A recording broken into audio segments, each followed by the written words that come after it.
मला तर काही प्रॉब्लेमच नाही हो. या काही ते जशी तुमची ट्रीटमेंट चालू झाली हा थोडे दिवस दुखलं हा. पण आता इतकं क्लिअर आहे ना. हा. खोटं बोलताय तुम्ही? नाही ना खोटं नाही नाही खरं. ना? या बघा मानेला खरंच ना? काही सुद्धा नाही. हा कशी मान करायला नाही तर अशी सुद्धा होत नव्हती आणि अशी हा. सुद्धा होत नव्हती. या बघा तुमच्या समोर. हा. पण लोक म्हणले की फरक पडत नाही असं तसं.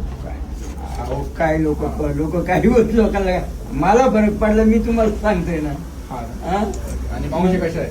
मावशी अहो, आता तिचा असा हात होत नव्हता हा असा एवढा. हा. हा? ती आता असा हात करते असा एवढा. काय बरं त्या? हा एवढं करते मग तुम्ही परत खुश खाली. आहात? बरं का? तुमच्या आशीर्वादामध्ये आम्हाला नाही हो सर. चालेल. हो. नाही आणि खरंच तुमच्यामुळे ते सगळे आता मुलाला आणले. हा ठीक आहे चालेल काय हा ठीक आहे. तेवढं फक्त आता क्लिअर करून द्या.